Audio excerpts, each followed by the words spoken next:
मामन खां जी, आप माननीय विधायक हैं और आप इस बात को नोट कर लें कि सत्यप्रकाश जरावता विधानसभा में भले ही नहीं है, भूल मत जाना कि जरावता भी यहाँ पर है।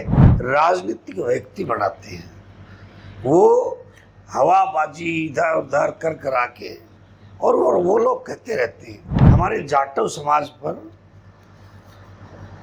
एक लेवल लगता था कि बीजेपी के खिलाफ वोट दे, और फिर मैं कहीं विदेश थोड़ी ना जा रहा हूँ जी। जो मैंने अनाउंस किए, मैं खुद बात करूंगा मुख्यमंत्री जी से जी।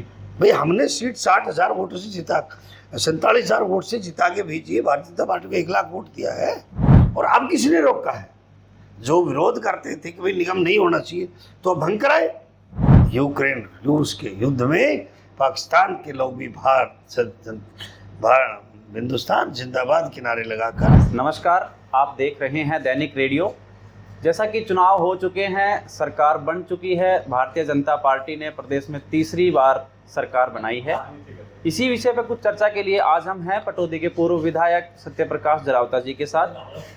नमस्कार सत्यप्रकाश जी। नमस्कार, मैं आपका पूरा परिचय देता हूँ कि मैं हरियाणा अनुसूचित जाति मोर्चा का प्रदेश का अध्यक्ष हूँ। अब वो विधायक पूर्व विधायक का तो खत्म हो लिया जी सर, तो उसका कोई परिचय मुझे नहीं लगता आपको, क्योंकि मैं जिस समय दायित्व पे मैं अब हूँ उसी दायित्व का परिचय दूँ, तो मुझे लगता है कि आपके सवाल जवाब भी इस पे हो तो ज़्यादा बेहतर है। ठीक है सर। फिर भी यदि पूर्व विधायक के नाते आप कुछ जानना चाहें तो आपका स्वागत है। जी सर। सर, सबसे पहले तो आपको शुभकामनाएं। प्रदेश में आपकी पार्टी ने तीसरी बार सरकार बनाई है, वो भी पूर्ण बहुमत से। देखिए, हरियाणा की 2,80,00,000 की आबादी में प्रदेश के अंदर तीसरी बार भारतीय जनता पार्टी की सरकार बनाई है और एक ऐसे जननायक को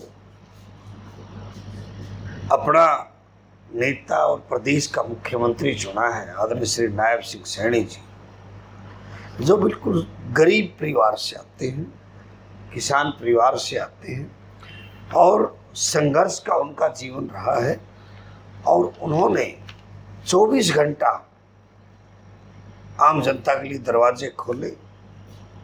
ऐसा व्यक्तित्व हरियाणा के अंदर माननीय मनोहर लाल जी की नीतियां और आदरणीय नायब सिंह सैनी जी का व्यक्तित्व, उनका स्वभाव और उनकी मेहनत हरियाणा के अंदर मोदी जी के नेतृत्व में तीसरी बार भारतीय जनता पार्टी की सरकार बनी।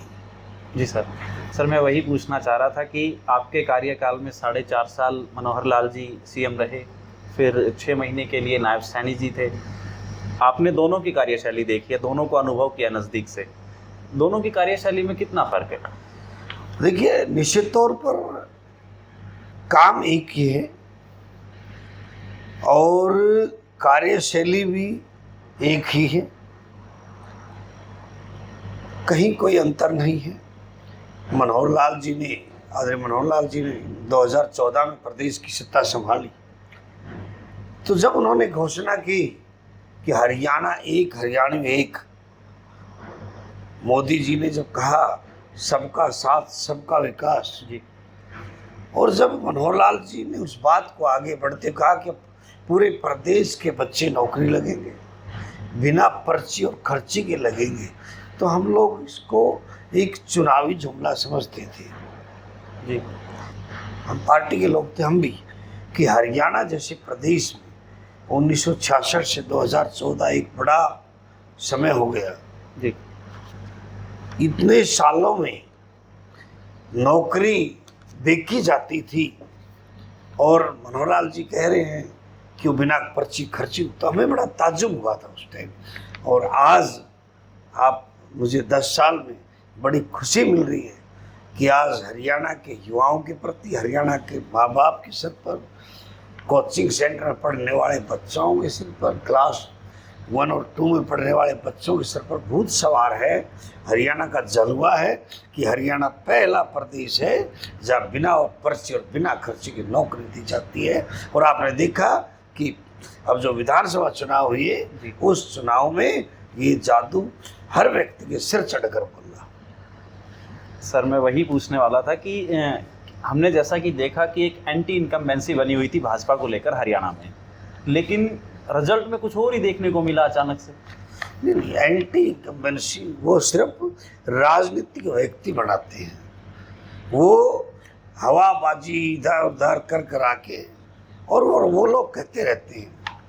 हम उनको, कांग्रेस को हमने पहले ही कहा था कि हम देखिए लोकसभा चुनाव में जब हम 5 सीटें कांग्रेस आई, 5 हमारी आई, तो हमने विधानसभाओं का आकलन किया, 90 में से 44 सीटों पर भारतीय जनता पार्टी जीती थी और 42 पर कांग्रेस ने लीड किया था और 8 पर अदर ने लीड किया था लोकसभा चुनाव में। तो हमने कहा था कि ये रिजल्ट और बीजेपी के पक्ष में आएंगे आने वाले समय में। और मुझे इस बात की भी खुशी सबसे ज़्यादा है कि हमारा दलित समाज, हरियाणा के दलित समाज पहली बार, चाहे वो डीएससी वर्ग हो और चाहे जाटव समाज, चमार समाज हो, उन्होंने दिल खोल कर भारतीय जनता पार्टी को की बार वोट देने का काम किया है। अन्यथा हमारे जाटव समाज पर एक लेवल लगता था कि बीजेपी के खिलाफ वोट देते हैं, लेकिन जब राहुल गांधी ने अमेरिका के अंदर कहा कि हम संविधान को, आरक्षण को खत्म करेंगे, उन्होंने खुद कहा, भूपेंद्र सिंह हुड्डा जी ने भी हरियाणा में कहा कि हम आरक्षण को खत्म करेंगे, तो उससे हमारा जो दलित समाज है, विशेष तौर पे जो जाटव समाज है, जो हमेशा एक आरक्षण की लड़ाई लड़ने में अग्रणी रहता है, उस समाज ने एक बड़े स्तर पर भारतीय जनता पार्टी को वोट देने का काम किया। हमारा डीएससी समाज पहले ही भारतीय जनता पार्टी के साथ बड़ी मजबूती से खड़ा है, पिछले 2 चुनाव से ही, तो उसका बड़ा फायदा हमें मिला। फिर कांग्रेस ने जो जुल्म किए थे और जितना अपमान हमारी बहन कुमारी शैलजा जी का किया था जी, तो उसका बदला भी दलित समाज ने कांग्रेस को सबक सिखाने के लिए लेना था और भारतीय जनता पार्टी को और तीसरी बार सत्ता में लाने के लिए हम प्रदेश की जनता के साथ साथ दलित समाज में अपना महत्वपूर्ण योगदान दिया जी। सत्यप्रकाश जी, आपने शैलजा जी के बारे में कहा कि उनका अपमान की वजह से एक जो दलित समाज ने है बदला भी लिया है, क्या उनकी नाराजगी भाजपा के लिए कहीं ना कहीं फायदेमंद साबित हो गई? ऑब्वियसली अगर मैं अपने घर से नाराज हूँगा तो पड़ोसी खुश होगा, ये स्वभाव प्रकृति का, उसमें आप हम थोड़े ना बदल सकते हैं। एक छोटा सा सुनने को भी ये मिला था खबरों में कि शैलजा जी भाजपा में जा सकती हैं। भाजपा में जो आए, जो जिनका राष्ट्र के प्रति प्रेम हो, गरीब कल्याण की नीतियों को लागू करना चाहो, तो वो कोई भी हो, कहीं भी हो, उनका हमेशा स्वागत करते हैं। एक चीज़ और इस बार देखने को मिली थी, जैसे ही उम्मीदवारों के नाम घोषित किए, जैसे ही सीट बंटवारा हुआ, तो सोशल मीडिया पर इस्तीफे आने बहुत जल्दी शुरू हो गए थे। ये आया राम गया राम वाली सिचुएशन जो बनी थी, भाजपा छोड़कर कांग्रेस में जाना, कांग्रेस छोड़कर भाजपा में आना, कांग्रेस छोड़कर आम आदमी पार्टी में जाना, ये ऐसे दल को बदलना नेताओं के लिए कितना सही है? देखिए, अब नेता भी कोई भगवान के अवतार तो है नहीं, सामान्य व्यक्ति तो नेता है, और उनको अपना करियर डिसाइड होता है तो लोग जाते हैं जहाँ उनको लगता है कि यहाँ तुम्हें दाव लग सकता है तो चले जाते हैं। अब सभी तो सत्यप्रकाश जरावता नहीं, क्योंकि मेरा विजन साफ है। मैं भारतीय जनता पार्टी के साथ इसलिए जुड़ा हूँ कि भारतीय जनता पार्टी देश की, समाज के साथ साथ बाबा साहब डॉक्टर भीमराव अम्बेडकर के सपने को पूरा करने का काम कर रही है। मैं वही पूछने वाला था कि एक बड़ा चेहरा अशोक तंवर जी 1 घंटे पहले वो नायब सैनी जी के साथ थे और उनका अपने निजी व्यक्तिगत कारणों से गए होंगे। अन्यथा वो कांग्रेस जिनका अपमान अशोक तंवर जी का किया, उन्होंने पार्टी में यहाँ बहुत मेहनत की। मैं मोर्चे का अध्यक्ष था और मैं अक्सर बादल मेरे अच्छे मित्र हैं, और वो गए, उनका बड़ा अपमान कांग्रेस ने किया था। अब किसी निजी कोई उनका कारण रहा होगा, उनके पारिवारिक ताल्लुकात राहुल गांधी जी से है, तो कहीं न कहीं ह्यूमन नेचर है, कहीं वो शर्म उनको कहीं आई उस तरह से, जो आपस में एक दूसरे की अंडरस्टैंडिंग होती है, तो ये कारण हो सकता है। राजनीतिक तौर पर अशोक तंवर जी ने भारतीय जनता पार्टी को बखूबी पसंद किया और भारतीय जनता पार्टी ने उनको मौका दिया लोकसभा चुनाव में लड़ाने का। जी, एक चीज़ और सत्यप्रकाश जी, जैसे आपकी भी इस बार टिकट काट दी गई है। हालांकि हमने आपके विधानसभा का दौरा किया था, उसमें हमने जाना कि जनता आपसे बहुत खुश है, आपकी कार्यशैली से, आपके कार्यकाल से बहुत खुश थी, लेकिन उसके बावजूद भी आपकी टिकट काटकर बिमला चौधरी जी को टिकट दे दी गई। इसके पीछे की क्या वजह रही? देखिए, मैं आपको बता दूं, मैं भारतीय जनता पार्टी का कार्यकर्ता हूँ। मुझे भारतीय जनता पार्टी ने कहा कि अब की बार हम आपको चुनाव नहीं लड़ाएंगे। मैंने कहा कोई इशू नहीं, आपने पूरे हरियाणा में प्रचार करना है, ठीक है, क्योंकि हमारा लक्ष्य एक था। हमारे लिए उम्मीदवार ABCD कोई हो हमारे लिए इररिलेवेंट है। वो विमला चौधरी को टिकट मिले या किसी और को मिले या जरावता को मिले, ये महत्वपूर्ण है ही नहीं। हमारा एक ही एजेंडा महत्वपूर्ण है, भारतीय जनता पार्टी जीते। और मैंने दावा किया था कि 60,000 वोटों से हम पटौदी विधानसभा की सीट भारतीय जनता पार्टी जीतेगी, विपक्ष की जबान जब्त कराएगी। आदरणीय बहन जी विमला जी ने 47,000 वोट भारतीय जनता पार्टी की आई है। और मैं दावा कर रहा हूँ पुनः इस बात को, यदि भारतीय जनता पार्टी मुझे अवसर देती तो निश्चित तौर पर 60,000 वोटों से जीतने का। जी, पिछली बार भी ऐसा ही आंकड़ा मैंने कहा था, ऐसा ही आंकड़ा देखने में आया, क्योंकि मेरा सीधा सीधा फंडा था। 37,000 से मैंने पीछे लीड की थी। 24,000 नरेंद्र पहाड़ी जी उस समय जो अप्रत्याशित रूप से किन्हीं के समर्थन से आए थे, तो 61,000 वोट से मैं उस समय जीत रहा था। चूंकि अब 1-to-1 फाइट थी इस समय, तो वो जो सारी जो वोट है उधर गई है वो इधर आनी थी। और निश्चित तौर पर मैंने 60,000 का जो चैलेंज किया था बड़ी कैलकुलेशन से किया था। ठीक है। सत्यप्रकाश जी, ये जो गुरुग्राम का क्षेत्र है, आपने एक बात और पूछी थी जी, टिकट काटने के बारे में। जी, देखिए, मैं बड़ा स्पष्टवादी आदमी हूँ और मुझे कई बार इसका नुकसान उठाना पड़ता है। मेरा जो लक्ष्य है, राजनीति को मैं अपना साध्य नहीं मानता, साधन मानता। साधन मानते हैं। मेरा जो लक्ष्य है समाज सेवा, उस समाज की जहाँ पर कभी किसी गरीब को, किसी वंचित को उसका हक नहीं मिला हो, चाहे वो किसी जाति बिरादरी का हो, उसके लिए न्याय में, उसके संरक्षण, उसके प्रोटेक्शन में, उनके अधिकारों के लिए, उसके मान सम्मान के लिए लड़ना ही मेरा अधिकार। और इसलिए बीच बीच पर मैं कहता हूँ कि कांग्रेस सामंतों की पार्टी है, कुछ कांग्रेस के सामंत इधर उधर आ जाते हैं। और जो रिजर्व सीटें हैं, मैं बिल्कुल इसमें महात्मा गांधी जी से इत्तेफाक नहीं रखता, बाबा साहब अम्बेडकर का समर्थन करता हूँ कि आरक्षित सीटें, रिजर्व सीटें जो दलित समाज के लिए हैं, वो सीटें कहीं न कहीं सामंतों के घरों के आभूषण, श्रृंगार, उनका स्टेटस सिंबल बन चुकी है। जी, क्योंकि आरक्षित सीट पर जो चुना जाता है वो क्षेत्र का नुमाइंदा तो बन सकता है, लेकिन उस समाज का नुमाइंदा नहीं होता।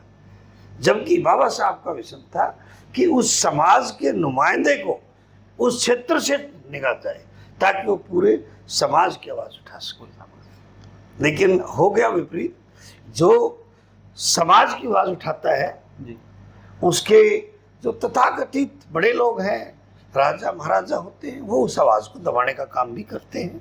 आप देख लीजिए, ये आपने झज्जर, भूपेंद्र सिंह हुड्डा जी के बगैर झज्जर आप कोई जीत नहीं सकते। जी, जाट बाहुल्य, जाट बाहुल्य क्षेत्र है। कलानौर, वो भी आप भूपेंद्र सिंह हुड्डा के बगैर आप वहां से जीत नहीं सकते। वहां ऐसी वोट आप कुछ एक भी ना मिले, आप MLA बनेंगे, बिल्कुल रिजर्व से MLA बनेंगे। बड़ा चेहरा है भूपेंद्र जी। आप पटौदी को ले लीजिए, अगर एक भी वोट SC समाज की किसी उम्मीदवार को कभी नहीं मिलती है तो जनरल वोट से ही बन जाएगा। तो ये समाज के नुमाइंदे नहीं होते, कई बार ये उस क्षेत्र की नुमाइंदगी जरूर करते हैं। तो ये परिभाषा हो गई कि समाज के लिए आरक्षण ना होकर एक व्यक्ति का आरक्षण बढ़ जाता है, जो पूरे दलित समाज को डैमेज करने का काम करता है, उसके स्वाभिमान को डैमेज करने का काम करता है। और मैं इस लड़ाई को पहले भी लड़ता था और मैं आज भी इसके उसमें हूँ कि पार्टियां, जो भी राजनीतिक पार्टी है, वो सामाजिक नेता को आगे बढ़ाने का काम करे ताकि वो राष्ट्र हित में अपनी महत्वपूर्ण योगदान दे सके।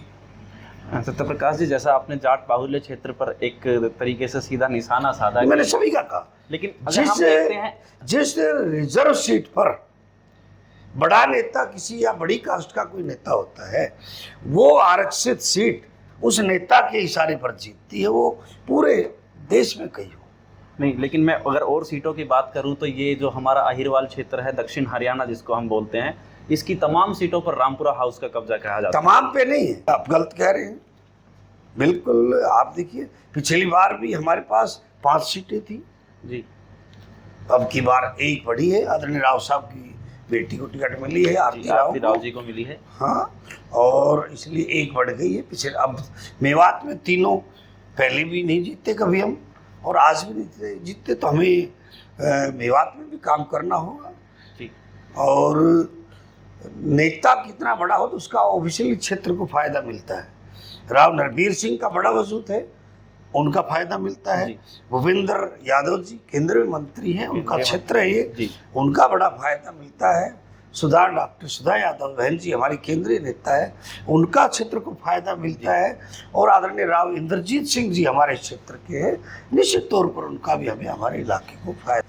इस क्षेत्र दक्षिण हरियाणा में भी लाखों की संख्या में दलित समाज रहते हैं, जो हमेशा यहाँ पर ताल से ताल मिलाकर और यहाँ जिताने का काम करते हैं। और आज़ादी बाद 2014 के अंदर जब मनोहर लाल जी प्रदेश के मुख्यमंत्री बने, तो लोगों ने कहा था कि मनोहर लाल जी पूरे प्रदेश को कैसे एक साथ रख के चलाएंगे, ये तो फला कास्ट से है, फला कास्ट से।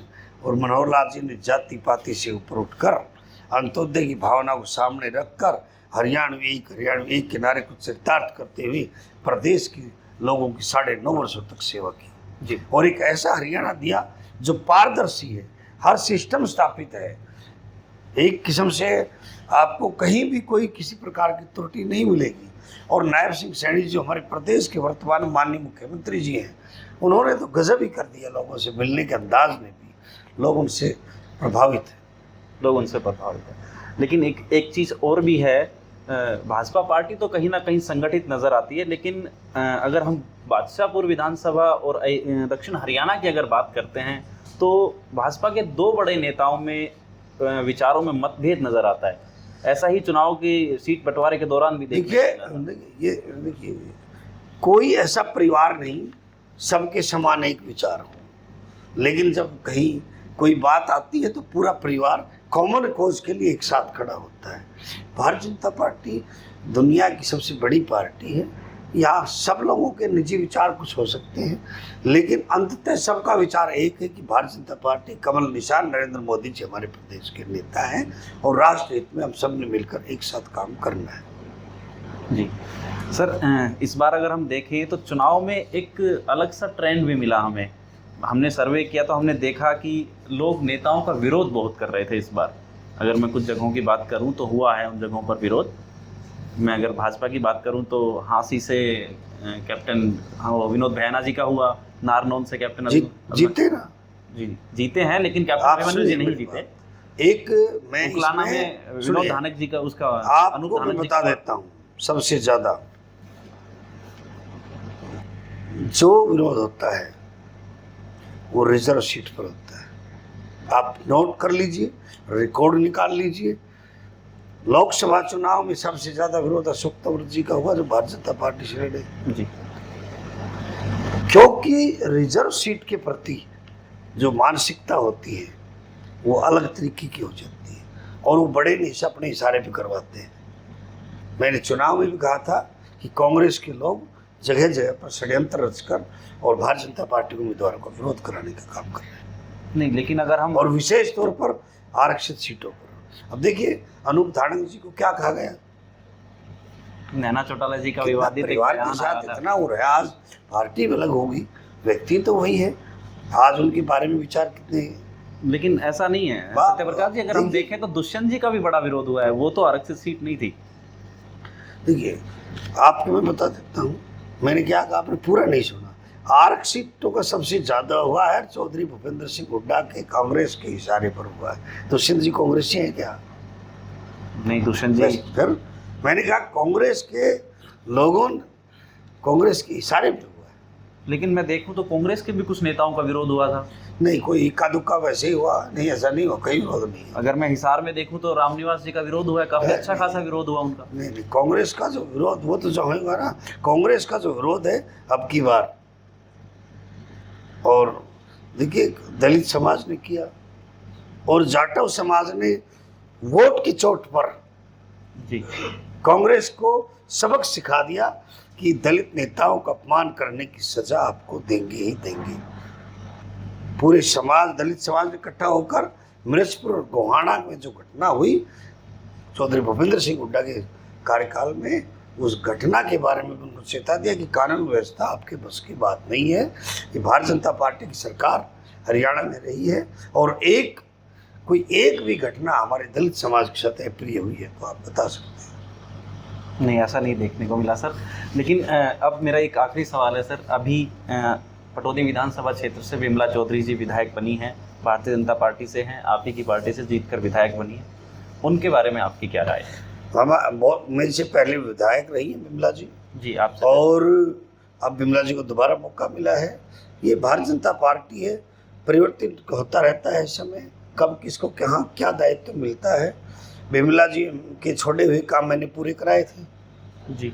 तो अब वो हमारी सरकार, क्योंकि उसमें एमएलए का कोई ज़्यादा महत्व नहीं होता काम कराने ना कराने का, जो काम सामने प्रोजेक्ट, मेरे जितने भी मैंने अनाउंसमेंट घोषणाएं कराई हैं वो आदरणीय विमला जी करेंगी, आदरणीय नायब जी करेंगे। और फिर मैं कहीं विदेश थोड़ी ना जा रहा हूँ जी। जो मैंने अनाउंस किए स्टेज पर, चुनाव की घोषणा हुई 16 अगस्त को, 10 अगस्त को 15,000 लोगों की रैली पटौदी में मैंने कराई।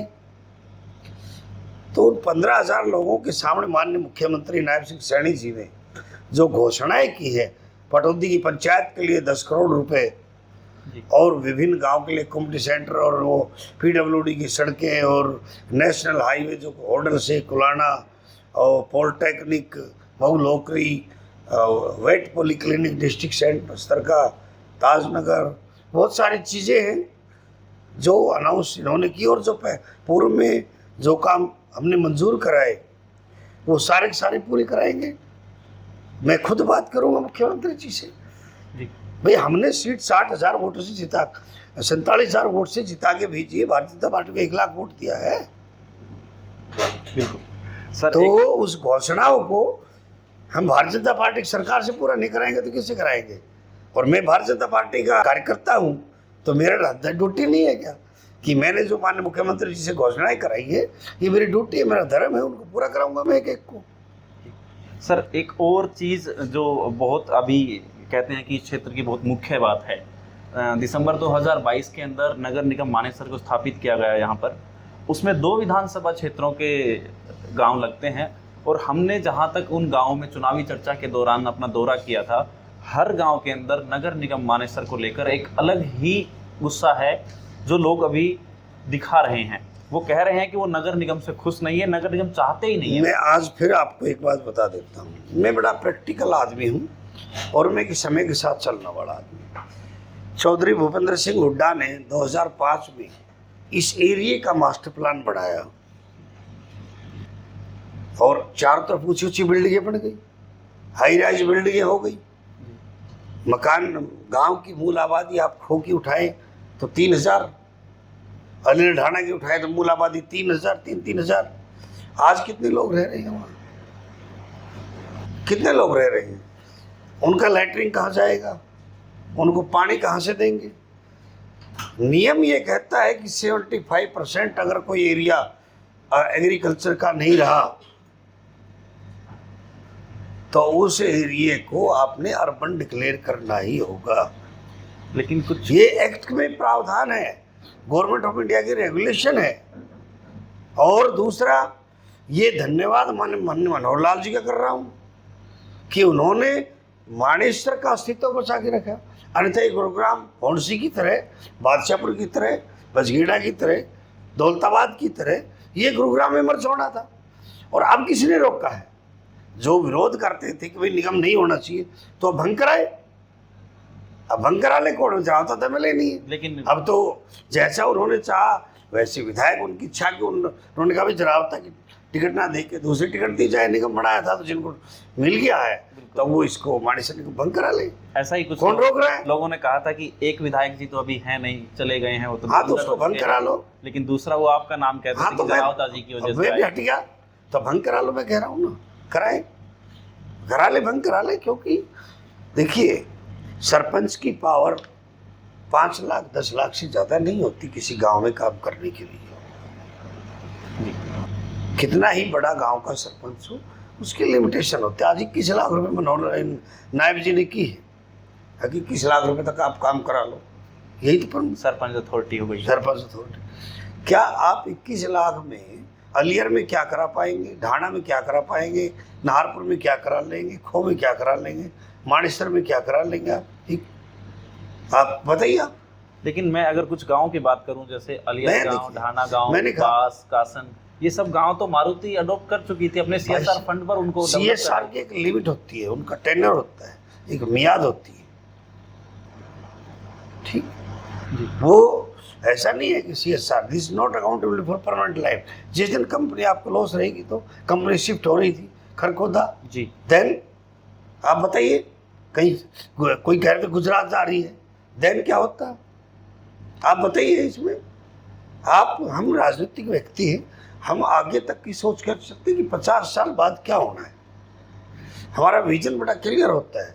हम इसलिए नहीं कि मैं आज यहाँ विधायक हूँ तो मैं वही काम करूँ जिससे जनता 5 साल को उनको लिखे कि मैंने ये काम कर दिया। झाड़ू उठा के झाड़ू निकालना विधायक का काम थोड़ी होता है। स्वच्छता अभियान का हमने संदेश देना है, वो हम संदेश दे देते हैं। लेकिन जनता ये भी सवाल उठा रही है कि तकरीबन 1.5 साल हो चुका है नगर निगम को बने, उनको उनका प्रतिनिधि तक नहीं मिला, कोई चुनाव नहीं हुए। देखिए वो तो यहाँ की बात छोड़ दीजिए, तो गुरुग्राम में भी नहीं हुआ है, वो उनसे पहले भी ड्यू है, क्योंकि लिटिगेशन है। रिजर्व सीटों को लेकर लिटिगेशन, आरक्षित सीटें गुरुग्राम में भी कम हुई है पहल बीच, और यहाँ भी कम हुई है, तो उसका भी वो चल रहा है। क्योंकि सेंसस पूरे देश की पेंडिंग है 2011 की जी, सेंसस पेंडिंग है, तो सेंसस नहीं होती, अब वार्डबंदी हो गई है, और अगर रिजर्व सीटों में अदला बदली नहीं होते चुनाव कराएंगे। और फिर मैंने दो टूक कहा कि भी जो अब तो जो है वो कर दे, जितने पंचायतों का फंड था निगम में अभी भी वो फंड है। कुछ सवाल उठे थे फंड को लेके भाई जितना फंड है, जो चोरी हो रही थी, टैक्स कहाँ जा रहा था, ये सारा का सारा जो रेवेन्यू चार्जेस था, मानेसर तहसील में जो रजिस्ट्री हो रही थी वो सारी गुड़गांव जा रही थी। उसका हिस्सा निगम बनने के बाद यहाँ रुक गया। जो यहाँ लोगों के कामों में आ रहा है, यहाँ की प्रॉपर्टी का टैक्स कहाँ जा रहा था, वो वहाँ जाता, वो रुक गया, यहाँ डेवलपमेंट के काम आएगा। जो निगम बनने के बाद जो स्वच्छता अभियान की जो होती है ग्रांट होती है, वो यहाँ मिलनी शुरू हो जाएगी। अगर कोई ठेकेदार गलत है तो उसके खिलाफ कार्रवाई करे, उसकी जांच करे, उसको पुलिस करे। अगर आपको लगता है कि सफाई में कमी है तो चेक करे भी ठेका किसके पास सफाई का, उसकी जांच करे, उसको पनिशमेंट करे, उसको ब्लैकलिस्ट करे, उसके खिलाफ कार्रवाई करे।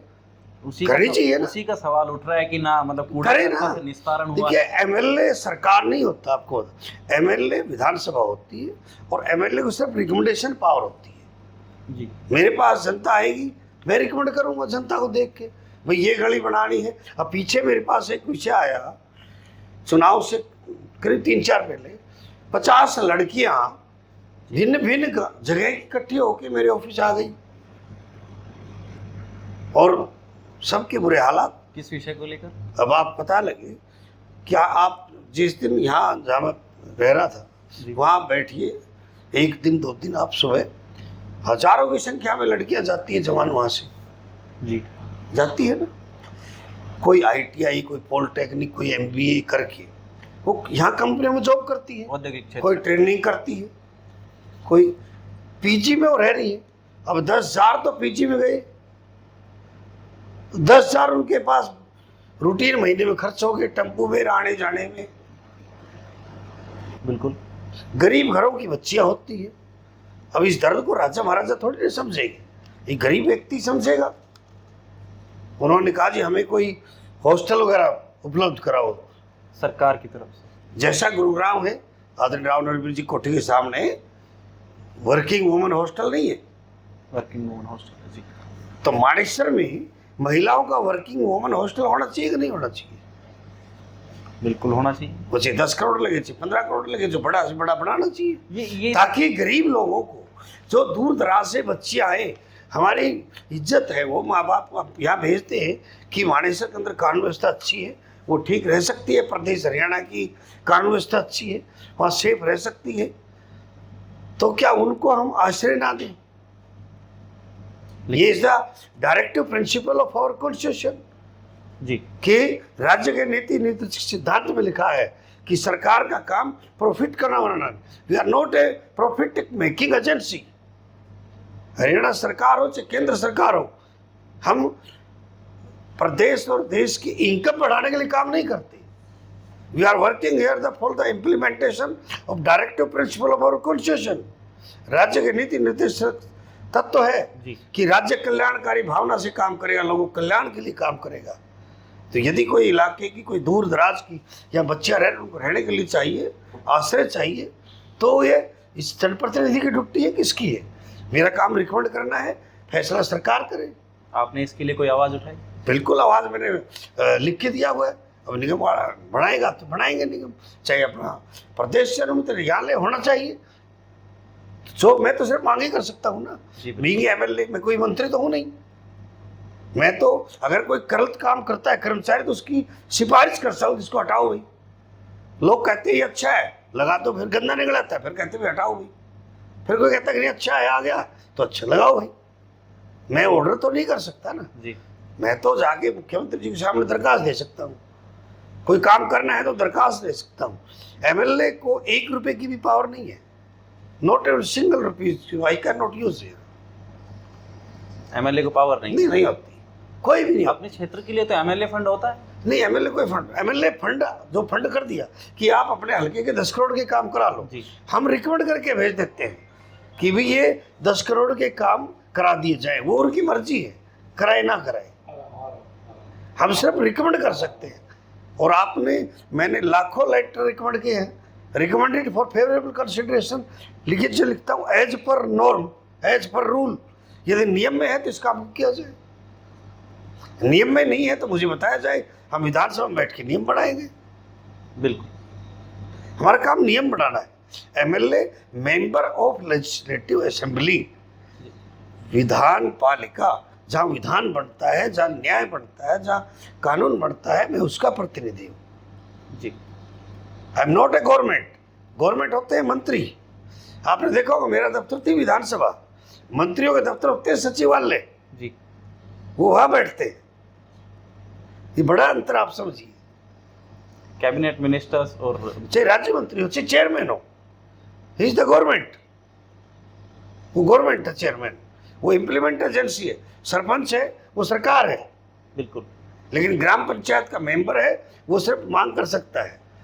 ब्लॉक समिति का मेंबर है, वो मांग कर सकता है, चेयरमैन सरकार है। चेयरमैन जिला परिषद का मेंबर सिर्फ मांग सकता है, चेयरमैन सरकार है। निगम का पार्षद सिफारिश कर सकता है, उसको लागू करेगा तो चेयरमैन करता है उनके सहमति से। बिल्कुल। इसी तरह एमएलए अपनी बात विधानसभा में उठाते हैं, उसको लागू करना सरकार का काम है, मुख्यमंत्री का काम है, मंत्रियों का काम है, अधिकारियों का काम। अधिकारी सरकार होती है जी।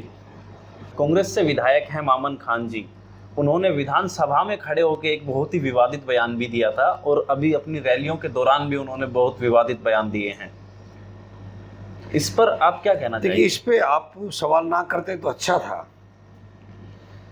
इस समय मामन खान विधानसभा की माननीय सदस्य हैं, और उन्होंने जो भाषा चुनाव में प्रयोग की कि वो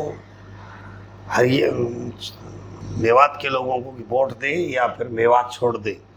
पहले नंबर तो मैं मामन खान जी को बड़े सम्मान के साथ कहना चाह रहा हूँ, मामन खान जी आप माननीय विधायक हैं, और आप इस बात को नोट कर लें कि सत्यप्रकाश जरावता विधानसभा में भले ही नहीं है, लेकिन विधानसभा के बाहर मेरी आवाज़ को कोई रोक नहीं सकता। और इसलिए भूल मत जाना कि जरावता भी यहाँ पर है। और दूसरा, आपने जो कहा कांग्रेस के कहने से किया मामन खान जी ने, या कैसे किया? राहुल गांधी जी से परमिशन लेके किया, क्योंकि उन्होंने वहाँ पीठ थपथपाई थी चौधरी उदय भान जी ने जी, मामन खां की, और भूपेंद्र सिंह हुड्डा जी ने और करण दलाल जी ने भी वहाँ गए थे कांग्रेस के लोग। उसका जवाब हरियाणा की जनता ने इस विधानसभा चुनाव में दे दिया कि मामन खां जैसे लोगों की हरियाणा की राजनीति में, और ऐसे जो कांग्रेस के लोग जो इस तरह की भाषाओं को संरक्षण देते हैं, उनकी जगह हरियाणा की राजनीति में नहीं है। जी। लेकिन सर अगर हम देखें तो सबसे ज़्यादा वोटों से मामन खान जी जीते इस बार। हमने कहा ना, वो अपने वहाँ भोले भाले मुसलमान भाइयों को गुमराह करके अपना चुनाव जीतने के लिए तो कर सकते हैं, लेकिन प्रदेश की जनता ने उनको जवाब दे दिया, कांग्रेस को पूर्णतः नकार दिया कि आप ऐसे लोगों के साथ खड़े। जी, आपका नरेंद्र मोदी जी के बारे में क्या कहना है? देखिए, देश के अंदर नरेंद्र मोदी जी एक ऐसे नेता हुए हैं और ऐसा जिनका शायद कोई विकल्प पूरी दुनिया में नहीं। एक सामान्य व्यक्ति को क्या चाहिए? उन्होंने उस दर्द को महसूस किया जब गांव में एक गरीब महिला रात का इंतजार करती थी कि कब रात हो, वो अपने पेट से निवृत्त हो ले। पूरा दिन अगर उसके पेट में गड़बड़ रहती है तो तलाश करती थी कि मैं कहाँ लेटरिन बाथरूम जाऊं। रास्ते में गांव के अंदर नाली भी लेडीज हमारी माता बहनें बाथरूम करती करती खड़ी होती थी, कोई आदमी आता है तो। कितना अप्राकृतिक था वो। उस दर्द को महसूस किया, हर घर शौचालय देने का काम किया। जी, गरीब आदमी दवाई के अभाव में मर रहा था, हर व्यक्ति को आयुष्मान का 5 लाख का कार्ड बनाकर उस व्यक्ति के जीवन को सुरक्षा देने का काम किया। करोड़ों लोग इस देश में भूखे सोते थे। 80 करोड़ लोगों को 5 किलो गेहूं प्रति व्यक्ति प्रति माह देने का काम नरेंद्र मोदी जी ने। धुआं फूकने लेके ऐसे मारते थे चूल्हा में, वो धुआं आंखों में जाती थी, छाती में जाती थी, वो कैंसर बनता था, आंखें खराब होती थी। उस दर्द को महसूस किसने किया? नरेंद्र मोदी जी ने किया। और इसलिए हर घर में हर गरीब व्यक्ति को उज्ज्वला योजना में गैस देने का काम किया। और बाबा साहब भारत के संविधान के निर्माता डॉक्टर भीमराव अंबेडकर, जिनको सम्मान देने का काम नरेंद्र मोदी जी ने किया। हर गरीब व्यक्ति को सम्मान देने का काम नरेंद्र मोदी जी ने किया। और भारत की आर्थिक शक्ति दुनिया की 5वें नंबर पर, उसको और पहले नंबर लाने के लिए नरेंद्र मोदी जी कर रहे हैं। विदेशों में भारत का गौरव बढ़ाने का काम आदरणीय नरेंद्र मोदी जी ने किया। यूक्रेन रूस के युद्ध में पाकिस्तान के लोग भी हिंदुस्तान जिंदाबाद के नारे लगाकर, भारत माता की जय के नारे लगाकर और वहाँ से निकलते हैं। ये काम नरेंद्र मोदी जी ने किया। ठीक है सत्यप्रकाश जी, समय देने के लिए बहुत बहुत धन्यवाद। हम थे सत्यप्रकाश जरावता जी के साथ। ये भाजपा से प्रदेश के अनुसूचित जाति के मोर्चा अध्यक्ष हैं और पूर्व में पटौदी से विधायक रहे हैं। अभी भारतीय जनता पार्टी ने प्रदेश में तीसरी बार अपनी बहुमत की सरकार बनाई है। उसी के विषय में कुछ चर्चा के लिए आज हम थे सत्यप्रकाश जी के साथ।